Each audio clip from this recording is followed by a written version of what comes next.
মুখ্যমন্ত্রী ডাক্তার মানিক সাহা আজ গন্ডিতুষা মহকুমা সফর করেন। গত 12 জুলাই এক যুবকের মৃত্যুর ঘটনাকে কেন্দ্র করে মহকুমায় যে অনাকাঙ্ক্ষিত ঘটনা ঘটেছিল এই সম্পর্কে বিস্তৃত খোঁজ নেন তিনি।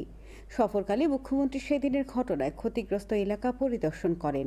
এছাড়া নিহত যুবক পরমেশ্বর রিয়াংয়ের বাড়িতে গিয়ে পরিবারের সাথেও কথা বলেন।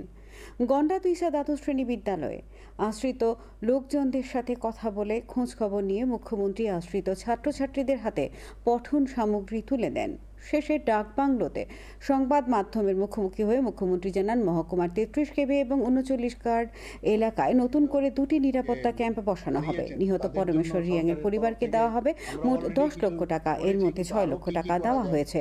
মুখ্যমন্ত্রী জানান, ক্ষতিগ্রস্ত 145 পরিবারকে 3,45,20,000 টাকা প্রদান করা হবে। প্রথম পর্যায়ে 1,14,80,000 টাকা সরকারিভাবে দেওয়া হয়েছে বলে জানান মুখ্যমন্ত্রী।